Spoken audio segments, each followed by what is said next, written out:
ಮೊದಲಿಗೆ ವಿಶೇಷವಾಗಿ ಕನ್ನಡ ದಿನಪತ್ರಿಕೆಯ ವರದಿಗಾರರು ಹಾಗೂ ಸಂಪಾದಕರಿಗೆ ಹಾಗೂ ನಮ್ಮ ಮುಳುಬಾಗಿಲು ಕ್ಷೇತ್ರದ ಯೂಟ್ಯೂಬ್ ಚಾನಲ್ ಅವರಿಗೆ ನನ್ನ ಮನಸ್ಫೂರ್ತಿಯಾಗಿ ಅವರಿಗೆ ನಮಸ್ಕರಿಸುತ್ತೇನೆ. ಸರ್, ನಾನೊಬ್ಬ JDS ಕಾರ್ಯಕರ್ತರಲ್ಲಿ ಸಣ್ಣ ಕಾರ್ಯಕರ್ತ. ಈ ಒಂದು ವಿಚಾರವನ್ನು ಮಾತಾಡೋದಕ್ಕೆ ನಮ್ಮ ಸದಸ್ಯರುಗಳಾದ ಗ್ಯಾಸ್ ರಘು ಅವರು, ಮುಸ್ತಫಾ ಅವರು, ನೌಷದ್ ಅವರು, ಪರ್ವೀಜ್ ಅವರು, ಮತ್ತೆ ಇನ್ನ ನನ್ನ ಹಿಂದ್ಗಡೆ ಇರ್ತಕ್ಕಂಥ ಕೆಲವು ಮುಖಂಡರೆಲ್ಲ ಸೇರಿ ಒಂದು ಸಿಹಿ ಸುದ್ದಿ ಮುಳುಬಾಗಿಲು ಕ್ಷೇತ್ರಕ್ಕೆ ಬಂದಿದೆ. ಸಿಹಿ ಸುದ್ದಿಯನ್ನ ಸಾರ್ವಜನಿಕರಿಗೆ ತಿಳಿಸೋದಕ್ಕಾಗಿ ಮಾತಾಡಬೇಕು ಅಂತ ನನ್ನನ್ನು ಕರೆದಿದ್ದಾರೆ. ಅಂದರೆ ನನ್ನ ವೈಯಕ್ತಿಕ ವಿಚಾರ ಏನಪ್ಪ ಅಂದರೆ, ನಾನೊಬ್ಬ ಸಾಮಾನ್ಯ ಪಕ್ಷದ ಕಾರ್ಯಕರ್ತ. ನಾನು ದೊಡ್ಡ ಲೀಡರ್ಗಳು ಅಥವಾ ನಾಯಕರುಗಳ ಬಗ್ಗೆ ಮಾತಾಡಬೇಕಾದ್ರೆ ಸ್ವಲ್ಪ ಯದ್ವತದ್ವ ಆಗುತ್ತೆ. ದಯವಿಟ್ಟು ಸಾರ್ವಜನಿಕರು ಆ ಥರ ಯದ್ವತದ್ವ ಆದರೆ ಕ್ಷಮೆ ಇರಲಿ. ಈಗ ಮುಳುಬಾಗಿಲು ತಾಲೂಕಿನ ಜನತೆಗೆ ನಮಸ್ಕರಿಸುತ್ತಾ, ನಮ್ಮ ತಾಲೂಕಿನ ನಾಯಕರುಗಳಿಗೆ ನಮಸ್ಕರಿಸುತ್ತಾ, ಮತ್ತು ರಾಜ್ಯ ಮತ್ತು ರಾಷ್ಟ್ರೀಯ ನಾಯಕರಿಗೆ ನಮಸ್ಕರಿಸುತ್ತೇನೆ. ಕಾರಣ ಏನಪ್ಪ ಅಂದರೆ, ವಿಶೇಷವಾಗಿ ಮುಳುಬಾಗಿಲು ಕ್ಷೇತ್ರವನ್ನ ಕರ್ನಾಟಕ ರಾಜ್ಯದಲ್ಲಿ ವಿಶೇಷ ಕ್ಷೇತ್ರವನ್ನಾಗಿ ಮುಳುಬಾಗಿಲು ಕ್ಷೇತ್ರವನ್ನ ಗಮನಕ್ಕೆ ತಂದಿರತಕ್ಕಂಥ ಮತ್ತು ಎಲ್ಲೋ ಹಳ್ಳಿಯಲ್ಲಿರ್ತಕ್ಕಂಥ ಒಬ್ಬ ರೈತನ ಮಗ ಸರ್ಕಾರಿ ಪ್ರೌಢಶಾಲೆಯಲ್ಲಿ ಓದಿ ಸಣ್ಣ ಕುಟುಂಬದಿಂದ ಇವತ್ತು ಅವರು ಒಂದು ರಾಜ್ಯ ಮಟ್ಟದಲ್ಲಿ ಗುರುತಿಸಿಕೊಂಡಿದ್ದಾರೆ. ಅವರು ಹೈಸ್ಕೂಲ್ನಲ್ಲಿ ಓದುವಾಗ ತಾಲೂಕಿನಾದ್ಯಂತ ಎಲ್ಲಿನೂ ಕೂಡ ಸರ್ಕಾರಿ ಪ್ರೌಢಶಾಲೆಗಳಿಲ್ಲ. ಒಂದೇ ಪ್ರೌಢಶಾಲೆ ಇದ್ದುದು, ಅದು ಮುಳುಬಾಗಿಲಿನಲ್ಲಿ ಸರ್ಕಾರಿ ಪ್ರೌಢಶಾಲೆ. ನಾವು ಅಂದರೆ ಸೋಮಣ್ಣ ಎಂಬುವ ನಾನು, ಮತ್ತೆ ಶಂಕರಾಚಾರಿ, ಜೋಗಪ್ಪ, ಮತ್ತೆ ಜಿ ಮುನಿವೆಂಕಟಪ್ಪ, ಈ ಅಂಬರೀಷು ಈಗ ರಾಜ್ಯ ಮಟ್ಟದಲ್ಲಿ ಹೆಸರುವಾಸಿ ಬಂದಿರತಕ್ಕಂಥ ಅವರು ಕೂಡ ಒಂದೇ ಒಂದು ಸರ್ಕಾರಿ ಪ್ರೌಢಶಾಲೆ ಓದಿರ್ತಕ್ಕಂಥ ವಿದ್ಯಾರ್ಥಿಗಳು ನಾವು. ಈಗಿರುವಾಗ ಅವರು ರಾಜ್ಯ ಮಟ್ಟದಲ್ಲಿ ಹೆಸರು ತಗೋಬೇಕಾದ್ರೆ ಅವರ ಧರ್ಮಪತ್ನಿ ಮೇಡಮ್ನವರು ಮಾಡಿರೋ ಪೂಜಾ ಫಲನೋ ಅಥವಾ ಅವರು ಮಾಡಿರ್ತಕ್ಕಂಥ ದಾನ ಧರ್ಮಗಳ ಪ್ರತಿಫಲನೋ ತಂದೆ ತಾಯಿಗಳ ಆಶೀರ್ವಾದನೋ ಅವ್ರಿಗೆ ಒಂದು ಆ ಭಗವಂತ ಎಲ್ಲವನ್ನೂ ಕೂಡ ಕ್ರೋಢೀಕರಿಸಿ ಒಳ್ಳೆ ಒಂದು ಆಶೀರ್ವಾದ ಮಾಡಿಬಿಟ್ಟಿದ್ದಾನೆ. ಏನಪ್ಪ ಆಶೀರ್ವಾದ ಅಂದ್ರೆ, ತಾಲೂಕಿನಲ್ಲಿ ಎಲ್ಲೋ ಒಂದು ತಾಲೂಕಿನಲ್ಲಿ, ನಮ್ಮ ಮುಳುಬಾಗಿಲು ತಾಲೂಕಿನಲ್ಲಿ ಕೊನೆಯಲ್ಲಿರ್ತಕ್ಕಂಥ ಒಂದು ಸಣ್ಣ ಹಳ್ಳಿಯಲ್ಲಿರ್ತಕ್ಕಂಥ ಒಬ್ಬ ವ್ಯಕ್ತಿಯನ್ನ ರಾಜ್ಯ ಮಟ್ಟದಲ್ಲಿ ಗುರುತಿಸಿ ರಾಜ್ಯ ನಾಯಕರನ್ನಾಗಿ ಮಾಡಿದಾರಲ್ಲ, ಅದೊಂದು ಸೇವೆ, ಅದೊಂದು ದೇವ್ರು ಕೊಟ್ಟಿರ್ತಕ್ಕಂಥ ವರ. ಆ ವರಕ್ಕೆ ನಾನೊಂದು ಸಣ್ಣದಾದ ಒಂದು ಕತೆ ತಗೊಳ್ತೀನಿ. ಈ ಮುಳುಬಾಗಿಲು ಕ್ಷೇತ್ರ ನಾನು ಆವಾಗಲೇ ಹೇಳಿದೆ, ರಾಜ್ಯದಲ್ಲೇ ಹೆಸರುವಾಸಿ ಆಗೋಗಿದೆ. ಯಾತಕ್ಕಪ್ಪ ಕಾರಣ ಅಂದ್ರೆ, ಜನ ಯಾವುದೇ ಕುಲ ಗೋತ್ರ ಧರ್ಮಗಳಿರ್ಬೋದು, ಅದೆಲ್ಲಾನು ಕೂಡ ನಾನು ಅದನ್ನೆಲ್ಲ ಮಾಡಲ್ಲ. ಸರ್ವ ಜನಾಂಗದ ತೋಟ ಅಂತ ನಮ್ಮ ರಾಷ್ಟ್ರಕವಿ ಕುವೆಂಪು ಅವರು ಹೇಳಿದ್ದಾರೆ. ಅದೇ ರೀತಿಯಾಗಿ ಅದಕ್ಕೆ ಮುಂಚೂಣಿಯಲ್ಲಿದೆ ಮುಳುಬಾಗಿಲು ಕ್ಷೇತ್ರ. ಕಾರಣ ಏನಪ್ಪಾ ಅಂದ್ರೆ, ಪೂರ್ವದ ಕಡೆ ಪಶ್ಚಿಮದ ಕಡೆ ಎಲ್ರೂ ಕೂಡ ಪೂರ್ವ ಅಂತಾರೆ. ಪೂರ್ವ ಎಷ್ಟು ಇಂಪಾರ್ಟೆಂಟು, ಪಶ್ಚಿಮನೂ ಕೂಡ ಅದೇ ಇಂಪಾರ್ಟೆಂಟೇ. ಕಾರಣ ಏನಪ್ಪಾ ಅಂದ್ರೆ, ಪಶ್ಚಿಮ ದೊಡ್ಡ ಜಾಗ ಅಂತಾರೆ, ದೊಡ್ಡವರು ಇರೋ ಜಾಗ ಅಂತಾರೆ. ಈ ಕಡೆ ಹೋದಷ್ಟು ಚಿಕ್ಕವ್ರು ಇರೋ ಜಾಗ ಅಂತ ಹೇಳ್ತಾರೆ. ನಾವೊಂದು ಜಮೀನು ಅಳತೆ ಮಾಡ್ಬೇಕಂದ್ರೂ ದೊಡ್ಡವನಿಗೆ ಪಶ್ಚಿಮದ ಕಡೆ ಕೊಡಬೇಕು, ಚಿಕ್ಕವರಿಗೆ ಪೂರ್ವದ ಕಡೆ ಕೊಡ್ಬೇಕು ಅನ್ನೋದು ಒಂದು ಪದ್ಧತಿ ಇದೆ. ಆದ್ರಿಂದ ನಾನು ಇದು ವಿಚಾರವನ್ನು ಯಾಕೆ ಹೇಳ್ತಾ ಇದ್ದೀನಿ ಅಂದ್ರೆ, ಒಂದು ಕಡೆ ಸಮೃದ್ಧಿ ಇದೆ, ಇನ್ನೊಂದು ಕಡೆ ಆನಂದ ಇದೆ. ಸಮೃದ್ಧಿ ಅಂದ್ರೆ ಏನಪ್ಪಾ ಅಂದ್ರೆ, ದೇವತೆಗಳಿಂದ ಸಾರ್ವಜನಿಕರಿಗೆ ಗೊತ್ತಿರ್ತಕ್ಕಂಥ ವಿಚಾರ ಏನಪ್ಪಾ ಅಂದ್ರೆ, ನಮ್ಮ ನಾಡು ಇಲ್ಲ ನಮ್ಮ ಜಿಲ್ಲೆ ಇಲ್ಲ ನಮ್ಮ ತಾಲೂಕು ಸಮೃದ್ಧವಾಗಿರ್ಬೇಕು. ಸಮೃದ್ಧಿ ಅಂದ್ರೆ ಏನು? ಒಳ್ಳೆ ಮಳೆ, ಬೆಳೆ, ಹಸಿರು, ದನ ಕರುಗಳು, ಇದು ಮಾನವ ಕುಲ ಎಲ್ಲವನ್ನೂ ಸೇರಿ ಸಮೃದ್ಧವಾಗಿರಬೇಕು. ಸಮೃದ್ಧವಾಗಿರೋದಕ್ಕೆ ಆ ಸಮೃದ್ಧಿ ಅದೇ ಬಂದ ಮೇಲೆ ಜನಗಳೆಲ್ಲ ಏನಂತಾರೆ, ನಮ್ಗೆಲ್ಲಾನು ಬೆಳೆ ಫಸಲು ಒಳ್ಳೆ ರೀತಿಯಾಗಿ ಬಂದಿದೆ ಅಂತ ಹೇಳ್ಬಿಟ್ಟು ಆನಂದವಾಗಿರ್ತಾರೆ. ಇವೆರಡೂ ಕೂಡ ಒಂದು ಕಡೆ ಬಲಗೈ, ಒಂದು ಕಡೆ ಎಡಗೈ ಇದ್ದಂಗೆ. ಸಮೃದ್ಧಿನೂ ನಮ್ಗೆ ಎಲ್ಲಾನು ಒತ್ತು ಇದು ಮಾಡಿಕೊಟ್ರೆ ಅದನ್ನೆಲ್ಲ ನಾವು ಅನುಭವಿಸ್ಕೊಂಡು ನಾವು ಆನಂದವಾಗಿರೋದನ್ನು ಕೂಡ ಅದು ಒಂದು ಬಾಡಿಗೆ ಕೈ ಇದ್ದಂಗೆ. ಸೊ ಈ ವಿಚಾರ ಆನಂದ ಅನ್ನೋದನ್ನ ಯಾವ ತರ ಇದೆ ಅಂದ್ರೆ ಚಿಕ್ಕ ಹಳ್ಳಿ ಆದ ಚಿನ್ನಿಗನೆ ಹಳ್ಳಿ, ಅಲ್ಲಿ ಹುಟ್ಟಿರ್ತಕ್ಕಂಥ ಒಬ್ಬ ರೈತನ ಮಗ, ಅಲ್ಲಿ ಅವರ ಹೆಸರು ಆನಂದ ರೆಡ್ಡಿ ಅಂತ. ಮುಳುಬಾಗಿಲು ಕ್ಷೇತ್ರದ ಜನಪ್ರಿಯ ಶಾಸಕರು ಹಾಗೂ ಎಲ್ಲರ ನೆಚ್ಚಿನ ನಾಯಕರು. ವಿಧಾನಸಭೆಯಲ್ಲಿ ಜಿಲ್ಲೆಯಲ್ಲಿ ಏನು ಸವಲತ್ತುಗಳು ಬೇಕೋ ಮುಳುಬಾಗಿಲು ಕ್ಷೇತ್ರಕ್ಕೆ ಒಂದೇ ಅಲ್ಲ, ಮುಳುಬಾಗಿಲು ಕ್ಷೇತ್ರಕ್ಕೆ ಪ್ರಥಮ ಪ್ರಾಧಾನ್ಯತೆ ಕೊಟ್ಟು ಎಲ್ಲಾ ತಾಲೂಕುಗಳಿಗೂ ಕೂಡ ಒಳ್ಳೆ ನಮ್ಮ ಜಿಲ್ಲೆ ಈ ತರ ಇದೆ ಅಂತ ಹೇಳ್ಬಿಟ್ಟು ಧ್ವನಿ ಎತ್ತಿರ್ತಕ್ಕಂಥ ಏಕೈಕ ವ್ಯಕ್ತಿ ನಮ್ಮ ಜನಪ್ರಿಯ ಶಾಸಕರು. ತಾವು ನೋಡಿರ್ತೀರಾ, ಮುಳುಬಾಗಿಲು ಕ್ಷೇತ್ರದಿಂದ ಪ್ರಥಮವಾಗಿ ಆಯ್ಕೆಯಾಗಿ ಕರ್ನಾಟಕ ವಿಧಾನಸಭಾವನ್ನ ಪ್ರವೇಶ ಮಾಡಿರ್ತಕ್ಕಂಥ ವ್ಯಕ್ತಿ.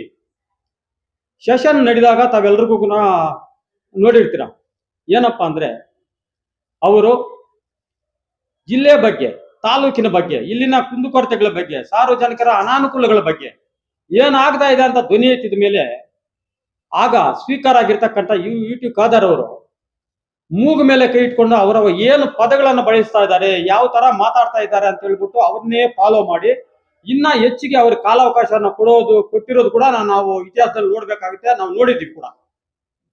ಅದೇ ರೀತಿಯಲ್ಲಿ ಬೇರೆ ಶಾಸಕರು ಒಳ್ಳೆ ವಿದ್ಯಾವಂತರಾಗಿದ್ದಾರೆ, ಒಳ್ಳೆ ಪ್ರೊಫೆಸರ್ಗಳಾಗಿದ್ದಾರೆ.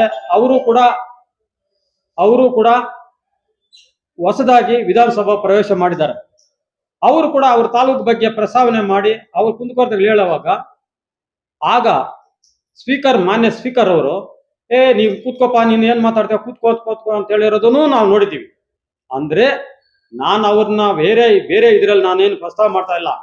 ನಮ್ಮ ಮುಳುಬಾಗಿಲಿನ ಜನಪ್ರಿಯ ಶಾಸಕರು ಮಾತಾಡೋ ಮಾತುಗಳಲ್ಲಿ ಅಚ್ಚುಕಟ್ಟಾಗಿ ಸಾರ್ವಜನಿಕರ ಅನುಕೂಲಕ್ಕಾಗಿ ಇಲ್ಲೇನು ಕುಂದುಕೊರತೆಗಳಿದಾವ ಆ ಕುಂದುಕೊರತೆಗಳು ಅಚ್ಚುಕಟ್ಟಾಗಿ ಮಾನ್ಯ ಸ್ಪೀಕರ್ ಒಂದು ಗಮನಕ್ಕೆ ಅಪೀಲ್ ಹಾಕುವ ಪದ್ಧತಿ ಆ ತರ ಇದೆ ಅಂತ ಹೇಳೋದಕ್ಕೆ ನಾನು ಇಷ್ಟಪಡ್ತೀನಿ.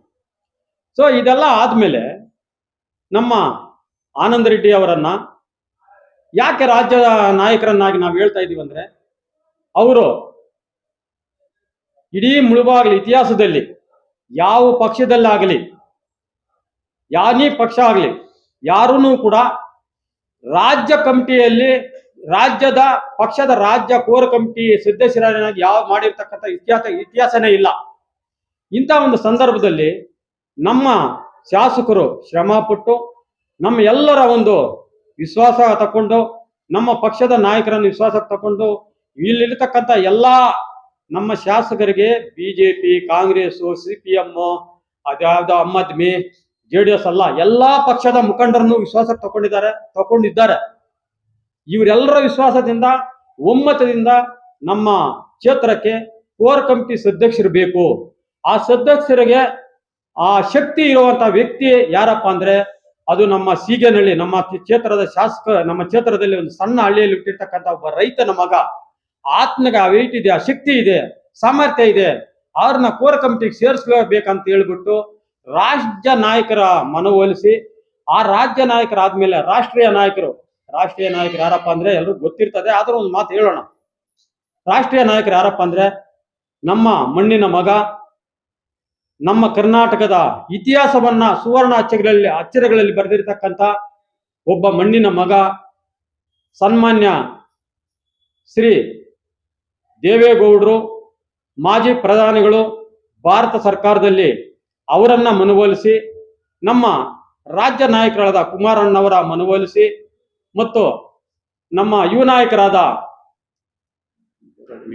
ನಿಖಿಲ್ ಕುಮಾರಸ್ವಾಮಿ ಅವರನ್ನ ಮನವೊಲಿಸಿ, ನಮ್ಮ ಕ್ಷೇತ್ರಕ್ಕೆ ಬೇಕೇ ಬೇಕು, ನಮ್ಗೆ ಬೇಕಾದವರು ನಮ್ಮ ಉಳಿವಿಗೆ ಅವರು ಬೇಕಾಗುತ್ತಾರೆ, ನಮ್ಮ ಕಷ್ಟಕ್ಕೆ ಅವರು ಆದುಕೊಳ್ತಾರೆ ಅಂತ ಹೇಳಿ ಆ ಶಕ್ತಿ, ಆ ಜವಾಬ್ದಾರಿ ನಿಭಾಯಿಸೋದಕ್ಕೆ ಅವ್ರಿಗೆ ಆ ಶಕ್ತಿ ಇದೆ ಅಂತ ಹೇಳ್ಬಿಟ್ಟು ನಮ್ಮ JDS ಪಕ್ಷದ ರಾಜ್ಯದ ಕೋರ್ ಕಮಿಟಿ ಸದಸ್ಯರನ್ನಾಗಿ ಸನ್ಮಾನ್ಯ ಶ್ರೀ ಆನಂದ ರೆಡ್ಡಿ ಅವರನ್ನ ಆಯ್ಕೆ ಮಾಡಿಕೊಂಡು ಬರೋದರಲ್ಲಿ ಯಶಸ್ವಿಯಾಗಿದ್ದಾರೆ. ಅವರಿಗೆ ನಮ್ಮ ತಾಲೂಕಿನ ಜನತೆಯ ಪರವಾಗಿ ಹಾಗೂ ನನ್ನ ವೈಯಕ್ತಿಕ ಪರವಾಗಿ ಎಲ್ಲ ಪಕ್ಷಗಳ ಬಂಧು ಬಳಗದ ಪರವಾಗಿ ನಾನು ಅವರಿಗೆ ಅನೇಕ ನಮಸ್ಕಾರಗಳನ್ನ ಸಮರ್ಪಿಸ್ತಾ ಇದ್ದೀನಿ. ಹೀಗಿರುವಾಗ ನಮ್ಮ ಆನಂದ್ ರೆಡ್ಡಿ ಅವರು ಇವತ್ತು ಅವರ ಹುಟ್ಟಿದ ಹಬ್ಬ. ಈ ಹುಟ್ಟಿದ ಹಬ್ಬದಂದು ರಾಜ್ಯ ನಾಯಕರಾಗಿ ಅವರು ಘೋಷಣೆ ಆಗಿದ್ದಾರೆ. ರಾಷ್ಟ್ರ ನಾಯಕರಾಗಿ ಅವರು ಆಯ್ಕೆ ಆಗಿದ್ದಾರೆ. ಹುಟ್ಟಿದ ಹಬ್ಬದಿಂದನೇ ಈ ಒಂದು ಆಯ್ಕೆ ಆಗಿರೋದು ನಮ್ಗೆಲ್ಲ ಒಂದು ಸಿಹಿ ಸುದ್ದಿ. ಅವರು ಈ ಹುಟ್ಟ ಹಬ್ಬದ ಸಂದರ್ಭದಲ್ಲಿ ಒಳ್ಳೆ ಜವಾಬ್ದಾರಿಯನ್ನು ವಹಿಸ್ಕೊಂಡಿದ್ದಾರೆ. ಜವಾಬ್ದಾರಿ ಇದೆ.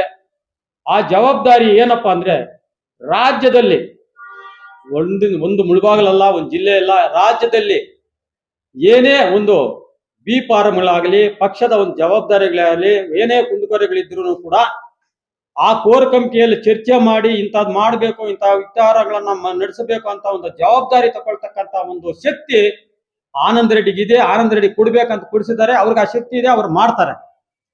ಸೊ ಈಗೆಲ್ಲಾನು ಕೂಡ ನಾನು ಅವರಿಗೆ ಇಷ್ಟೆಲ್ಲ ಜವಾಬ್ದಾರಿ ಕೊಟ್ಟ ಮೇಲೆ ತಾಲೂಕಿನ ಜನತೆಗೆ ಅವರು ಋಣಿಯಾಗಿರ್ತಾರೆ. ಆನಂದ್ ರೆಡ್ಡಿ ಅನ್ನೋರು ಒಬ್ಬ ಶಕ್ತಿ, ವ್ಯಕ್ತಿ ಅಲ್ಲ. ವ್ಯಕ್ತಿ ಆದ್ಮೇಲೆ ಶಕ್ತಿ. ಅದು ಯಾವ ತರಪ್ಪ ಅಂದ್ರೆ, ನೋಡಿ, ನಾವೆಲ್ಲ ದೇವಸ್ಥಾನಗಳಿಗೆ ಹೋಗ್ತೀವಿ, ಮೂರ್ತಿ ಚಿಕ್ಕದಾದ್ರೂ ಕೀರ್ತಿ ದೊಡ್ಡದು ಅಂತಾರೆ. ಕಾರಣ ಏನಪ್ಪಾ ಅಂದ್ರೆ, ಆ ಶಕ್ತಿ, ಆ ಒಂದು ಭಗವಂತ ಅವರ ಹಣೆ ಬರದಲ್ಲಿ ಬರ್ದಿದ್ದಾರೆ. ಏನಪ್ಪಾ ಅಂದ್ರೆ, ದಾನ ಇದೆ, ಧರ್ಮ ಇದೆ, ಸಹಾಯ ಇದೆ, ಒಳ್ಳೆ ಗುಣ ಇದೆ.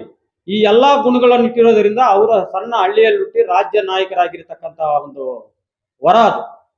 ಅವರಿಗೆ ನಮ್ಮ ತಾಲೂಕಿನ ಜನತೆ ಆಶೀರ್ವಾದ ಕೊಡ್ಲಿ, ನಮ್ಮ ಎಲ್ಲಾ ನಗರಸಭೆ ಸದಸ್ಯರ ಒಂದು ಆಶೀರ್ವಾದ ಅವ್ರಿಗಿರ್ಲಿ. ಹಾಗೂ ಪಕ್ಷಾತೀತವಾಗಿ ಎಲ್ಲಾ ಪಕ್ಷಗಳಲ್ಲೂ ಕೂಡ ನಮ್ಮ ಶಾಸಕರು ಯಾವ ತರ ನೆಟ್ವರ್ಕ್ ಇಟ್ಕೊಂಡಿದ್ದಾರೋ ಅದೇ ಒಂದು ನೆಟ್ವರ್ಕ್ ಆನಂದ್ ರೆಡ್ಡಿ ಅವರು ಇಟ್ಕೊಂಡಿದ್ದಾರೆ. ಎಮರ್ಜೆನ್ಸಿ ಆದಾಗ ಒಂದು ಮನೆಯಲ್ಲಿ 4 ಲೈಟ್ ಇರ್ತದೆ, 4 ಸ್ವಿಚ್ ಆಫ್ ಮಾಡ್ಕೊಂಡು ಹೋದ್ರೆ 10 ನಿಮಿಷ ಆಗುತ್ತೆ. ಒಂದೇ ಸಲ ಆಫ್ ಮಾಡ್ಬೇಕಂದ್ರೆ DP ಆಫ್ ಮಾಡ್ಬೇಕಾಗುತ್ತೆ. ಅದೇ ತರ ಎಲ್ಲಾನು ಅಲ್ಲೆಲ್ಲಿದ್ರು ಕೂಡ ಆನಂದ್ ರೆಡ್ಡಿ ಅವ್ರ ನೆಟ್ವರ್ಕ್ ಇದೆ. ಆ ನೆಟ್ವರ್ಕ್ ಎಮರ್ಜೆನ್ಸಿ ಇದ್ದಾಗ ನಾವ್ ಯಾವ ತರ DP ಆಫ್ ಮಾಡ್ತೇವೋ ಆ ತರ ಆನಂದ್ ರೆಡ್ಡಿ ಮತ್ತು ಶಾಸಕ ನಮ್ಮ ಜನಪ್ರಿಯ ಶಾಸಕರು ಒಂದು ಕೆರೆ ಮೇರೆಗೆ ಎಲ್ಲಾನು ಕೂಡ ಒಗ್ಗಟ್ಟಾಗ್ತಾರೆ. ಒಗ್ಗಟ್ಟಾಗಿ ಸಾರ್ವಜನಿಕರಿಗೆ ಏನು ಸವಲತ್ತುಗಳು ಬೇಕೋ ಸರ್ಕಾರದಿಂದ ಅದನ್ನ ಕೊಡಿಸ್ಕೊಡೋದ್ರಲ್ಲಿ ಯಶಸ್ವಿ ಆಗ್ತಾರೆ ಅಂತ ನಂಬಿಕೆ ಇದೆ. ಅದರಿಂದ ಇನ್ನು ಹೆಚ್ಚಾಗಿ ನಮ್ಮ ಸ್ನೇಹಿತರೆಲ್ಲ ಮಾತಾಡೋರಿದ್ದಾರೆ. ಅದರಿಂದ ಅವರಿಗೆ ಈ ಹುಟ್ಟ ಹಬ್ಬದ ಸಂದರ್ಭದಲ್ಲಿ ನಾನು ಅವ್ರಿಗೆ ಏನು ಕೊಡೋಕ್ಕೂ ಸಾಧ್ಯ ಇಲ್ಲ. ಆದ್ರೆ ನಾನೊಬ್ಬ ಕಾರ್ಯಕರ್ತನ ಹೋಗ್ಬಿಟ್ಟು ಅಂತ ನಾಯಕರಿಗೆ ನಾನು ಏನು ಕೊಡೋಕ್ಕೂ ಸಾಧ್ಯ ಇಲ್ಲ. ಆದ್ರೆ ಅವ್ರು ನನ್ನ ಮನಸ್ಸಿನ ಮಾತನ್ನ ಹೇಳ್ಬಿಡ್ತೀನಿ.